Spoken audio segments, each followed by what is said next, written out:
Here we go. Recording is now in progress. The book that we're going to use is this little book called Dogmatics in Outline by Barth. It's very, very difficult to get. Okay, so I'm not asking you guys to try to get it. Don't try to get it. Okay, if you try to get it, it'll come in like December, and it's too late. I mean, you can go ahead and pre-order it, right, and have it for Christmas if you want to keepsake from the class. But what I'm going to do instead is I'm going to scan the chapters. Okay, and I'm not yet done this, but the office will scan the chapters for you, and we'll put the chapters on the Realm group. And if you have difficulty finding them, Rob Schwartz will solve all of your problems if you call the office. I can also bring some hard copies, a few hard copies to class, but I would like not to print. I'd like not to print too many of those, just because we. Anyway, money and trees. So I'll put the PDFs up on Realm. That way you don't have to worry about trying to find the book. It was even hard for me to find the book. This is a very, very, very small book. We're going to talk about the history of this book. In it, Barth summarizes his whole thought, his whole theology. This is a theology that in other forms, in other versions, takes up an entire shelf on my bookcase in a 12-volume set. So it's a beautiful little book. This is the one that we're going to use. You don't have to worry about buying it. So I'm trying to think of if there are any other logistics. And good morning, Brandon. Thank you for tuning in all the way from Alaska. Trying to think if there are any other logistics. I have distributed calendars here. I'm going to just briefly share my screen with those on the Zoom call. This is a calendar that I've handed out. We'll meet every Wednesday between now and December 14th, except the Wednesday before Thanksgiving, the 23rd. I will make this document available to all of you who are on Zoom and so aren't here to receive it in hard copy on the Realm group. So with that, I thought that we might start by just taking a look at Barth's life up to the time of the writing of this book. We're not going to go through his entire life. We're going to be exploring his life all the way along here as we look at his theology. We'll say a word about his kind of like Barth in 5 minutes. So Jude came to class having watched Barth in 5 minutes on YouTube. And so I'm going to give you Barth in 5 minutes, give you some, help you to orient yourself in the reading that you'll do for next week. And then we're going to have some Mozart. And I'll say something about why Mozart, what are we doing with Mozart all the way along this semester. Because we're going to, I'm just going to say, we're going to listen to Mozart every single class. Oh, wow. And there's a reason for this, and I'll get to it. But we're going to end every class with Mozart. So Barth was born in Basel in Switzerland in 1886, on May 10th, 1886. His father was a Swiss Reformed or a Calvinist minister, so a kind of Presbyterian, right? He's not a Baptist, he's not a Congregationalist, he's not an Anglican, he's not a Catholic, he's basically a Presbyterian in Switzerland. His family is Presbyterian. Barth was a troublemaker as a kid. He actually was the leader of a street gang. Not only was he not a good student, he was a rabble-rouser. In 1904, he finally grew up and he went to school to study theology like his father did. He went to Bern in Switzerland, and he later went to school in Germany. He was ordained in the Swiss Reformed Church like his father, becoming basically a Presbyterian pastor. He served as a pastor in parish ministry full-time, like me, Peter, and Elizabeth, in Geneva and at the small Swiss village of Sophenville. He was in parish ministry for a total of 12 years, between 1909 and 1921. While he was in parish ministry in Sophenville, he was famous for advocating for the rights of his blue-collar congregation. He had a congregation of workers. This is in the period of industrialization. There's a lot of agitation and organization for the rights of workers in Europe and in the US in this particular moment in the early 20th century. He's one of these people. He's actually so what we would now call progressive. In his day, they weren't called progressive, but he was so progressive that they called him the Red Pastor. Red being a color which is associated with Marx, with the left-wing right. So the color of the Labor Party of the United Kingdom, for instance, is red, right? So in our country, it's backwards. Republicans are red and Democrats are blue. In the rest of the world, the conservatives are blue and the progressives are red. He was known as the red pastor. This for Barth was both a matter of political conviction and also pastoral ministry. His congregation was working in degrading working conditions, and so he organized to try to fix those. In any case, Barth has a transformation in both his political and his theological life while he is a pastor there. It's not that he ever gave up his attention to the plight of oppressed people, but his politics and his theology radically changed during his parish ministry. Why? Well, if you think about everything that happened between 1909 and 1921, it becomes rather obvious. World War I is the big thing that happens between 1909 and 1921. Barth was disillusioned by the fact that many of his teachers, many of his professors in Germany in particular, signed a document called the Manifesto of the 93 German Intellectuals to the Civilized World. So this manifesto was signed by a number of intellectuals in the German world. It is signed by scientists, signed by professors of literature, and signed by theologians. And many of Barth's teachers, when he was in seminary, as it were, signed this document, including most famously a professor named Adolf von Harnack. And I'll write his name up here. So when Barth went to school in Germany, theological liberalism was the order of the day. Now, what do I mean by theological liberalism?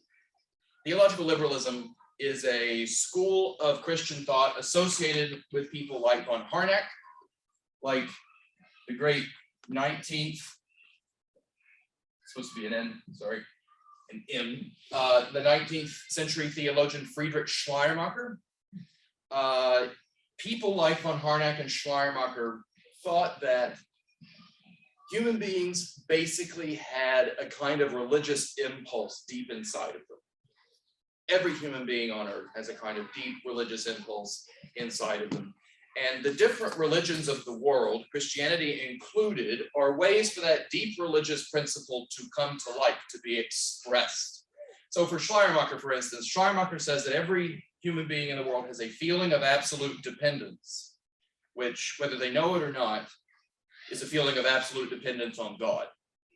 And then he develops his whole Christian theology as basically an elaboration, a manifestation or expression of that feeling of absolute dependence. The idea is that there is something about human beings, and we might call this religion, which helps us get to God. Now, what was the problem with the Manifesto of the 93 German Intellectuals to the Civilized World, according to Barth? I said he was disillusioned by it. He hated the fact that von Harnack, one of his teachers, signed this document.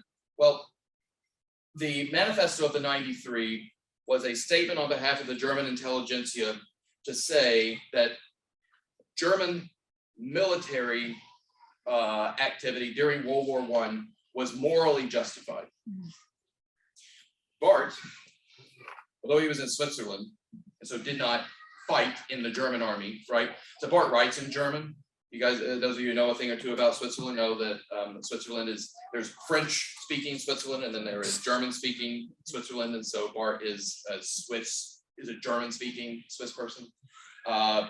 He didn't fight in World War I, but he observed it. He observed the carnage.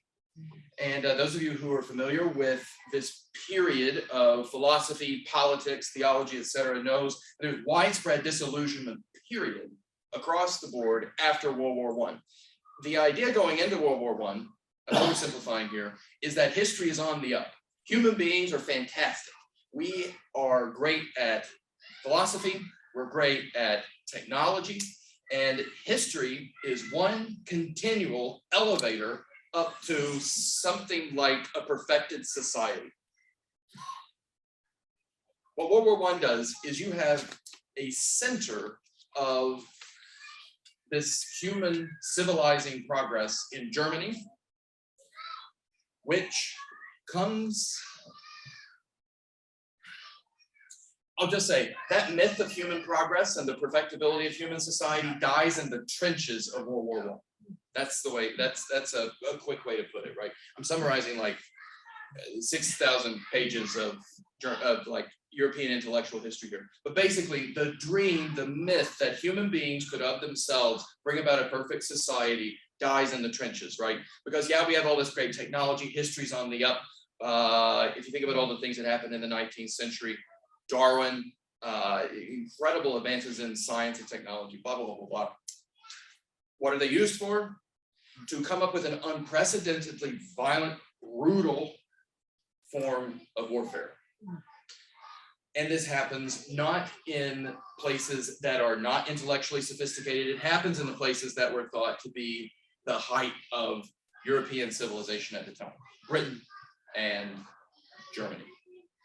So Barth is watching all of this, and he says there is no way that trench warfare, that German behavior, right, in World War I could possibly be justified. And so he finds the fact that all of these theologians signed this document to be morally disqualifying. And he thinks that there is a problem with this theology, with the liberal theology that he was taught in university, that caused them to be blind to the way that their society was actually participating in egregious evil. His whole life's project was to say 9. Okay, he liked to say 9 a lot, like to say no a lot. He said 9 to this. Human beings are not somehow working their way up to God. We're not particularly good. We're not particularly smart. There's no way that we can make a Tower of Babel, as it were, to get up to God. Instead, God, the whole point of Christianity is that God comes to us. God comes to us, not us to God. And you even heard that in the prayer, right? In any case, he's disillusioned with theological liberalism. His theology and his politics change. At the time, while he's still a pastor in Sophenville, he writes a book, which makes him famous. It's a commentary on St. Paul's letter to the Romans. Romans is well-trod territory for Protestant theologians. Luther particularly loved the book of Romans. It's Paul's idea of justification by faith and so on. This book was a theological bombshell. It was his counter manifesto to people like von Harnack and Schleiermacher. He was basically saying, you guys think that human beings are religious and that this religious impulse is going to get us to God. And he's like, no, that died in the trenches. But thanks be to God, God comes to us. Here's a quote from the Epistle to the Romans commentary describing the work of the church. So you might think that people like von Harnack and Schleiermacher, they're going to think that the church, churchly activity, worship, et cetera, that this is one of these manifestations of this religious impulse in human beings. It's one of the ways that we can climb up the Tower of Babel and get to God, etc. You would be right if you thought that was something like what they thought. I mean, Schleiermacher says that the church is the way that this feeling of absolute dependence is passed on generation after generation after generation after generation. Barth looks at that and thinks, oh my gosh, if God depends on the church to pass on the connection people have with God, we're screwed. Because what did the church do during World War I? Went in lockstep behind whatever it was that their society wanted them to be behind.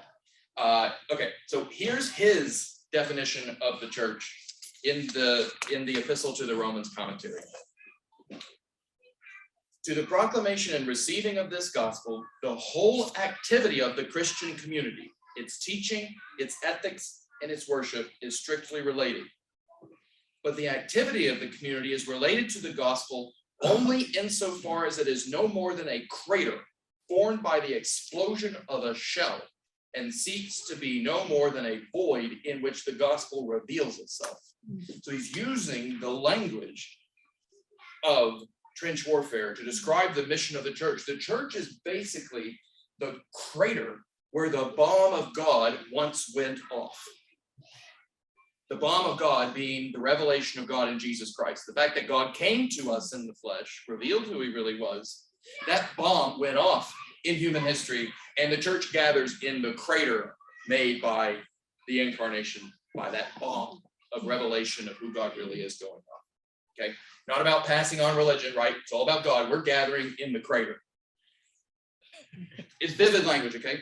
And when you read Barth, it is all like, bam, okay? It is bam, bam, bam, bam, bam, both when he's saying 9 and when he's saying yeah, when he's saying yes, okay? So he's just as fiercely joyous as he is fiercely critical. You can tell he was a preacher, right? He was in full-time parish ministry for 12 years, and he just preaches all of the time, even when he's preaching in 6,000 words and a word about, 6 million words. Okay, so after he publishes the Epistle to the Romans is so brilliant and controversial, it makes Barth famous. He leaves parish ministry, and he writes a beautiful forward note to his congregation in Sophenville at the beginning of the book. He says something which I should say to all of you all the time, which is he thanks his congregation for putting up with the fact that he spent too much time in his study reading. It's like, I know I missed this birthday party, I missed this and missed this and missed this, and I was writing this book. I was trying to sit in the crater where the bomb of God once went off. Anyway, he says beautiful things about the people who he served. He doesn't have a doctorate. Okay, he went to university, but he doesn't have a doctorate, but the book makes him famous. And so he's appointed to Göttingen in Germany, where he teaches from 1921 to 1925. Then he goes to Münster, and in 1930 he goes to the University of Bonn. While he's in the University of Bonn, he begins his magnum opus, which is known as the Church Dogmatics. Dogmatics is a fancy word for the study of doctrine. And the first thing you're going to read, the first chapter in this book, Dogmatics and Outline, is going to explain what is dogmatics. Dogmatics is basically, it's the study of doctrine. It's the attempt to tell the whole Christian story in some comprehensive way, to try to make sense of what happened in Jesus Christ and to run that all the way to the very end. But anyway, you're going to read about that. He begins to write the Church Dogmatics. It is 6 million words, 12 volumes. It was still incomplete when he died in 1968. Oh my Lord. So he didn't finish it. In any case, while he's at Bonn, right, those of you who are tracking with the European history here, Hitler seizes power in Germany in 1933. So Barth's living in Germany when Nazism is getting going, and he lives there whenever Hitler seizes power in the Reichstag. To make a long story short, there's a lot of rich history around Barth and resistance to Nazism. But the short version of the story is that Barth was involved in resistance to Hitler and to Nazism before the National Socialists took over the Reichstag. But once they did, he published, well, he didn't solely publish. There was a manifesto known as the Barmen Declaration. And the Barmen Declaration was largely written by Barth, even though more people than Barth signed it. The Barmen Declaration said that Hitler's ideology and Nazism was incompatible with Christian teaching and life. This was the founding document of what became known as the Confessing Church. Those of you who are fans of people like Dietrich Bonhoeffer, I'm looking at you, Marianne, on the TV. Bonhoeffer was a member of the Confessing Church, like Barth. The Barmen Declaration was like their creed. It was their founding document. The Confessing Church was an underground Christian movement which resisted Nazism. Why underground? Why was it remarkable that Barth would publish a manifesto in Germany denouncing Hitler? Well, because the official church, the Deutsche Evangelische Kirche, or the Evangelical Church of Germany, which was a Lutheran church, went along with Hitler officially. They did exactly what von Harnack and his colleagues did during World War I. They repeated the error that Barth observed 20 years before. They went right along with their political leaders into egregious, horrendous evil. So Barth lives in Germany during those early years, but in 35, Barth loses his position at the university in Bonn because he won't swear a pledge of allegiance to Hitler without a qualification. So he said, okay, I will swear this pledge to Hitler, but I have to be able to say at the end of it, to the extent that I am responsibly able as a Protestant Christian. The extent was, of course, none.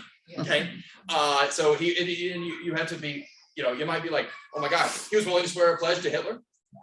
Well, you have to think about the particular time period, right? I mean, Barth is living in Germany. He's part of an underground movement, right? He's trying to keep his head above water, and he thinks he's come up with a clever way to distance himself from it, but to maybe be able to keep his life together and stay in Germany to be a part of the resistance. In any case, they're not willing to let him say, to the extent that I responsibly am able as a Protestant Christian, because they know what that means. They're not willing to let him do that. He loses his position and he flees back to Switzerland. And he goes back to Basel, where he's from. He teaches at the university there, and he stays a professor there until he retires in 1962. VE Day, the end of the war in Europe, was May 8th, 1945. VJ Day, the end of the war in the Pacific Theater, was September 2nd, 1945. Our text is from the summer of 1946. Okay. So Barth is at the university in Bonn. He's there for the duration of the war. And now the war is over.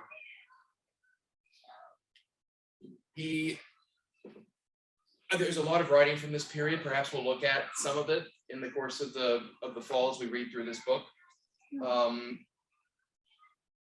Barth, again, the summary is that Barth thought that an explicit confession of guilt from Germany was necessary in order to rebuild Europe. And so that's what a lot of his writing in this period is concerned with.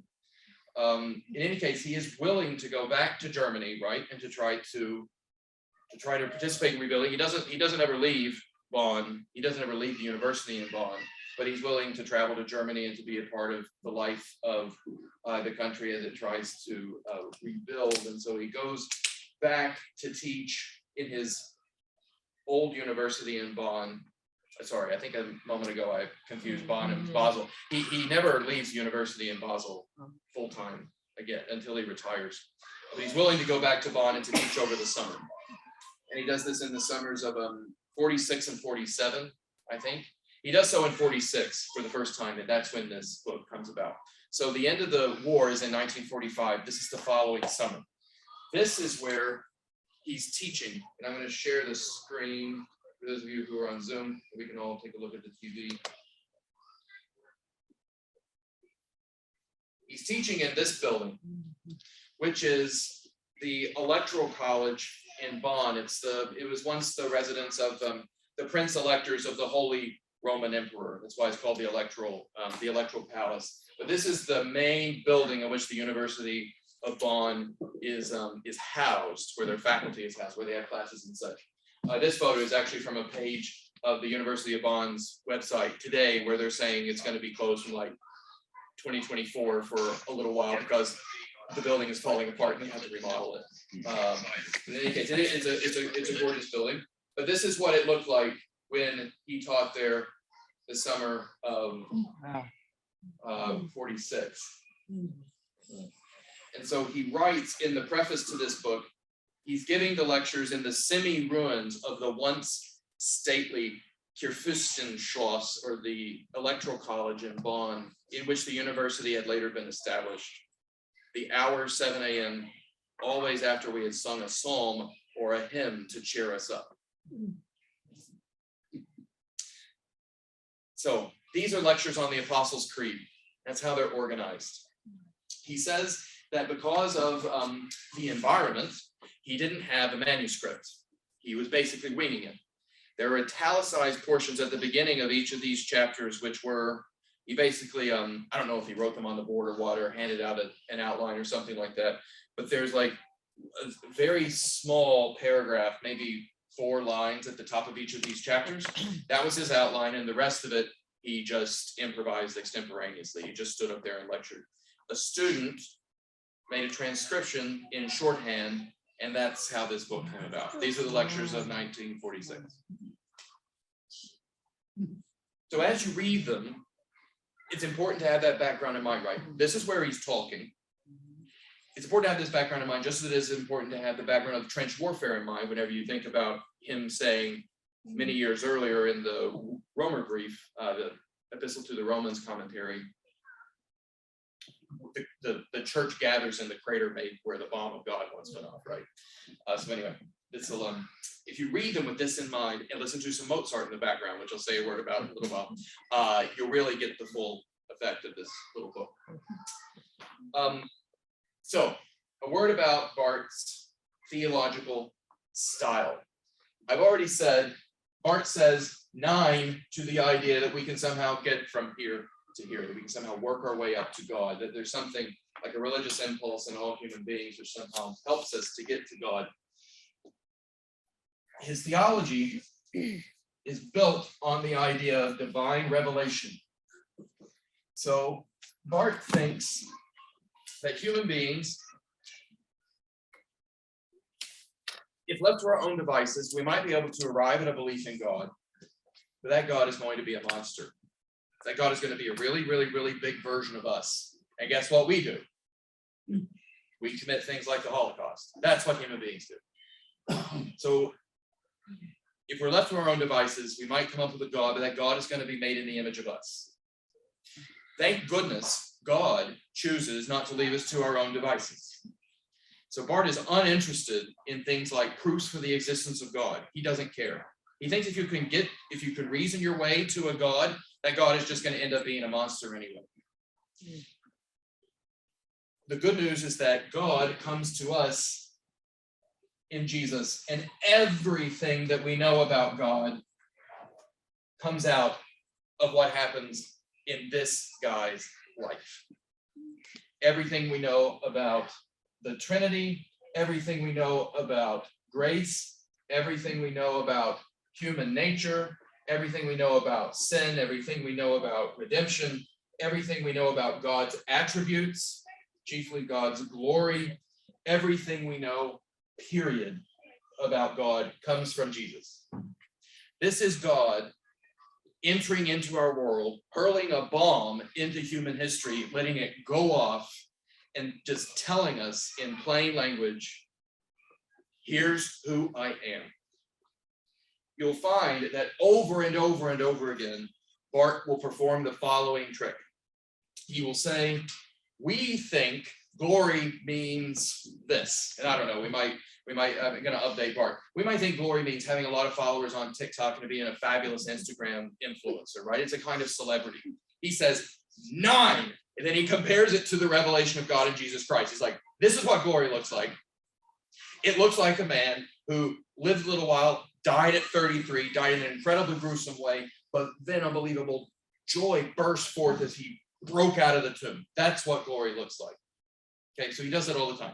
That you think it looks like this, you think it's got to be X, Y, Z, and then he says, no, Jesus. That's his move all the time. Jesus, Jesus, Jesus. You're going to see that in the chapters on faith, with which we're going to begin the year. So Barth thinks that faith is a miracle. It's miraculous that we can believe in God. Because again, human beings for him are so compromised in our sinful natures. Any God that we can come up with is going to be God and probably look like a monster, not like who God really is. It's a miracle we can have faith in God, and faith is itself a gift. We'll talk a lot more about that faith later, but just to say, everything's Jesus. So he is known as a Christocentric theologian. He is all about Jesus. Everything happens in Jesus, all about Jesus. And we meet Jesus through the Bible. That's the importance of the Bible. And we'll read about that here in the first couple of weeks. The second thing to know about Barth's theological style, this is Barth in 5 minutes. Grace. So this is predictable, right? He doesn't think we're climbing our way up to God. Instead, this is about God coming to us. I can summarize his theology of grace with the following twist on the prodigal son story. So Barth's interpretation of the story of the prodigal son from the Gospel of Luke. You guys know the story. It's the youngest son gets his inheritance from his father, runs off, goes into the far country, in some translations, goes into the far country and squanders it all, lives a life of disrepute, and then he hits rock bottom, and then he has to crawl back to his father, and his father embraces him with open arms. Then I love the older brother. The older brother who's like, oh my gosh, I can't believe you're going to kill the fatted calf for this loser. I've been here all the time working, but you're going to kill the fatted calf for the guy who went off and squandered his inheritance. He already got his inheritance. Blah, blah, blah. Barth takes that and he says, this is not a story about human beings. It's a story about God. And God is both the loving father and he's also the prodigal son. In Jesus, what happens is that God goes into the far country to be with human beings who have squandered their inheritance in order to bring us back to a loving father. Now, what are we doing? Like, what do human beings do in that transaction? Well, we respond in grateful thanksgiving, and we strive by grace to obey the commandments we receive from this God who has sent us. But our salvation is not incumbent or dependent upon our following any of those commandments whatsoever. So Barth believes in a hardcore version of salvation by grace through faith, and all of it is a gift from God. Because he thinks, again, if you're going to depend on your own human efforts, you're going to end up with World War I and World War II. So it's all about grace. All about Jesus. Jesus is going into the far country, and he's going to bring us back. Because if we're left to our own devices, we're going to hit rock bottom, and we're never going to get up. Third, glory. Barth is a theologian of beauty and joy. There's a lot of sin talk in Barth, right? Barth is pretty clear. Human beings are terrible. Look at the catastrophes of the 20th century. We're just awful. And I'll just say, if you look at the catastrophes of the 21st century, we don't seem to be doing a whole lot better. It's not like we got an upgrade between the 20th century and the 21st century, right? One of the reasons why I'm turning to Barth in this season of my life and why I'm bringing him to you in this season of our life together, because I think Barth is a theologian for our time too. We can gather in the crater, right? That's something we can all do. We might think the world is just crazy and a void. And guess what? That's all the world needs to be for God to speak into it, according to Barth. And what happens when God speaks is God unleashes incredible joy. Because the good news is that God has done something. The good news is not a self-help book. It's good news, not good advice, as Father Peter said in the podcast last week and in his sermon on Sunday. Christians have good news to announce, which is that God has come among us and fixed it, and can fix us, has fixed us in some mysterious way already without our knowing it. We have good news to proclaim. We're not just giving people good advice. It's not about becoming better people. It's about becoming servants of the God who has redeemed us, only because this God happens to love us. So glory is about the joy that you get, that just radiates out of Barth's work.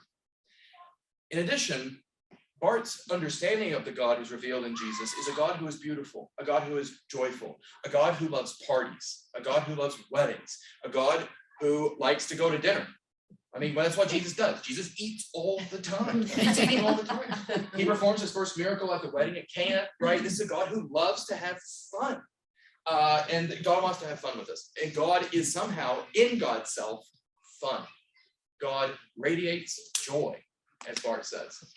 Barth, in a passage of the Church Dogmatics, is discussing God's beauty. He says, if we can and must say that God is beautiful, to say this is to say how he enlightens and convinces and persuades us. It is to say that God has this superior force, this power of attraction, which speaks for itself, which wins and conquers, in the fact that he is beautiful, divinely beautiful, beautiful in his own way, in a way that is his alone, beautiful as the unattainable primal beauty, yet really beautiful. I just say, in Barth's writing, Barth is often, he often circles around a particular idea and looks at it from different angles, right? So you heard, he starts with, if we can and must say that God is beautiful, to say this is to say how he enlightens and convinces and persuades us. The idea is that when we approach God, it's not like we're convinced by God, like we're convinced that, I don't know, the tree is green outside, or that we're convinced that 2 + 2 = 4, or that we're convinced of a particular argument. Instead, it's more like we find God just earth-shatteringly, mind-blowingly beautiful. It's more of an aesthetic experience. We come into contact with God and our hearts are moved and converted. It's not exactly rational. It works with some other part of the human being. And then he begins to talk about it. He just keeps talking about it. But he's still talking about beauty. And then in that last sentence, he is beautiful. Then he says something else, divinely beautiful. Then he says something else, beautiful in his own way. And each of those moments, those are three, they're supposed to bring your mind to three different places, right? God is beautiful. God is divinely beautiful, which means that God is beautiful in his own unique way. Beautiful like the beautiful things we experience, but also beautiful in some kind of exceptional way. So anyway, he'll do this. You'll see him do this here. He picks an idea and then he talks about it. He talks about it from different angles. The different angles illuminate whatever it is he's revolving around. Barth loves beauty, and Barth particularly loved Mozart. I have a book here. Wrote a book about Mozart. Very short, much better than the 6 million words in the Church Dogmatic. It's a very short book. He wrote a letter to Mozart. He wrote a letter to Mozart. He said that when he got to heaven, he would not visit John Calvin or Luther first, right? The great reformers. He's a great Protestant. You'd think he would go straight to the reformers and say, "Hi, I'm so nice. It's so nice to meet you, Calvin. I've studied you my whole life." He says he would go first to Mozart. He'd go first to Mozart. He was a musician. He listened to Mozart every morning. This is how he prayed. And he loves Mozart for some particular reasons. We're going to talk about them. And I've got a particular piece of music for us to listen to here at the end of class, after I take 1 or 2 questions. But here's just a little short bit of Barth on Mozart, why he likes him. Wolfgang Amadeus Mozart. Why is it that this man is so incomparable? Anyway, that's how it starts. Why is it that for the receptive, he has produced in almost every bar he conceived and composed a type of music for which the word beautiful is not a fitting epithet. Music which for the true Christian is not mere entertainment, enjoyment, or edification, but food and drink. Music full of comfort and counsel for his needs. Music which is never a slave to his technique, nor sentimental, but always moving, free and liberating, because wise, strong, and sovereign. Then he goes on, and I love this. He goes on to say, because he's a Protestant, right? Not just say he loves Roman Catholics. He was invited to be an observer at the Second Vatican Council. He only didn't go himself because he was ill.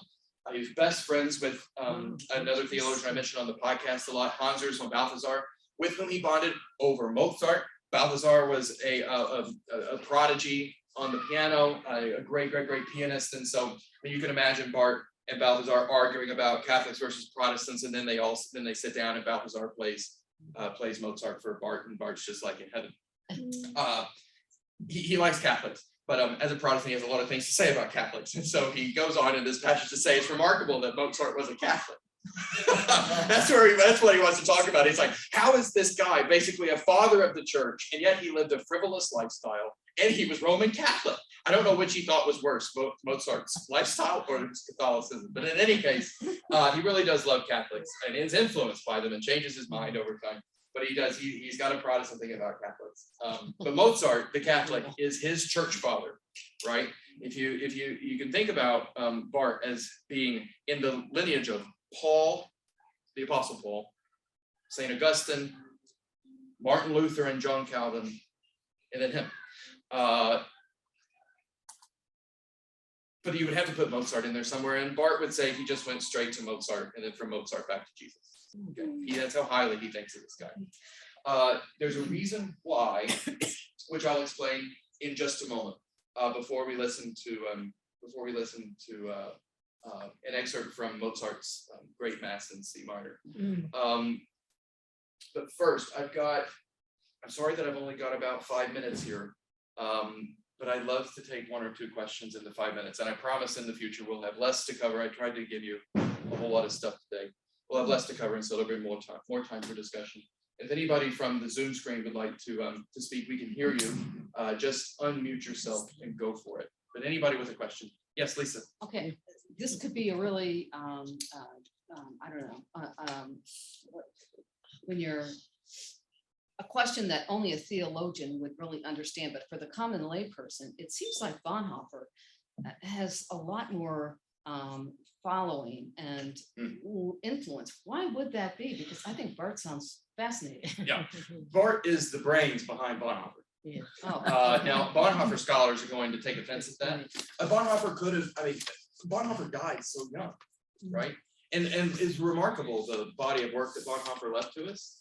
But Bonhoeffer is somebody who's trying to put Barth's theology into practice. He puts it into practice in his life, particularly in the moment when he's trying to decide, do I participate in an assassination plot against Hitler or not, given the fact that I am an avowed Christian pacifist. And I'm an avowed Christian pacifist because God commands us, thou shalt not murder. It's that simple. And Bonhoeffer's understanding of what's happening there is influenced by Barth and Kierkegaard. So Barth will maybe have opportunity to take a look at this in the little book we're reading. Barth thinks that, again, our response to God's grace is grateful thanksgiving first, and then to try to obey God from then on out. So we're waiting on God's commandments, and Barth thinks that God can command us to do anything, including to break God's own commandments. The 10 Commandments are like generalizations. They're like, most of the time, this is what you're supposed to do. But there's always an exception. There's always room for an exception. And Bonhoeffer is living in fear and trembling, trying to figure out if he's received a commandment from God that's an exception to the 10 Commandments, namely to murder this guy. And so that's an example of something that's incredibly inspiring about Bonhoeffer's life that's actually downstream from Barth's own theology. I think that the reason why people are so drawn to Bonhoeffer is because Bonhoeffer lived this stuff. Bonhoeffer was a martyr, right? Barth goes back to Switzerland. He goes back home, right? And which is great because we have this incredible witness to the grace of God, thanks to the fact that he lived a couple more years, right? Lived a lot of more years. But I think that people are drawn to Bonhoeffer because of his life. But I would say if you're inspired by Bonhoeffer's life, you'll also be inspired by Barth's theology. They come from they draw from the same well. Maybe one more question. Anyone on Zoom? Mary Ann, Marcia, Kevin, Brandon? I found the book on eBay. You found the book on eBay? You found the book on eBay. Oh, $4.95. That's hilarious. I have one question. Yeah, go for it, Kevin. You say that Jesus is the center of everything and so forth, but how do you explain Buddhism? And which is, the Buddhists aren't monsters. Yep, totally. The Buddhists are certainly not monsters. So Barth on other religions is there's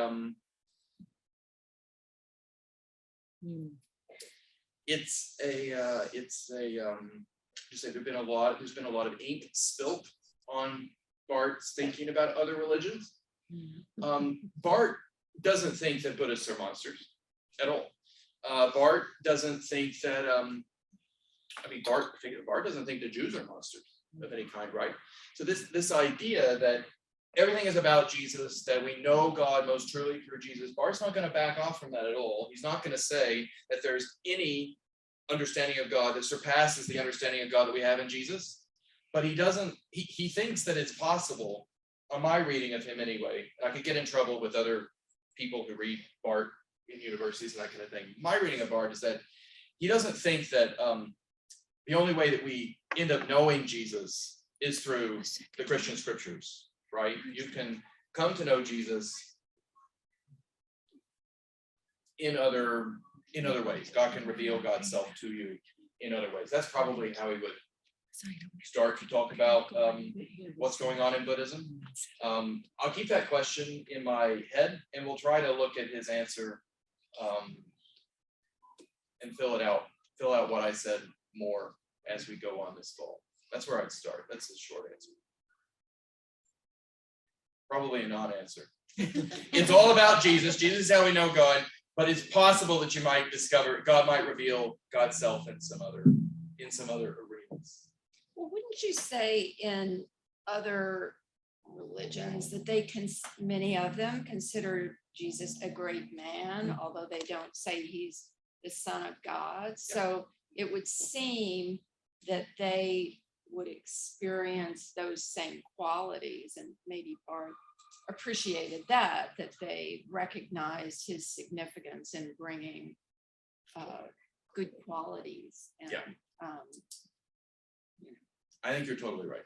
You're totally right. I mean, he's going to be unembarrassed about saying that, like, when other religions come into disagreement with Christianity, he sides with Christianity. But that doesn't mean that there's no overlap. And wherever there's overlap, he would think the overlap is to be celebrated. He just doesn't think that he thinks the overlap is going to come from God's initiative in the world, not from human ingenuity or discovery. That would be, he would be pretty adamant about that. It's the best app. I'd say more about that, Natalie. That's good. Yeah, it's the best app. It's the best app. You can use lots of them, but it's the best app. Yeah, that's really good. We'll talk more about Barth and other religions. Thanks, Kevin. That's a really excellent question.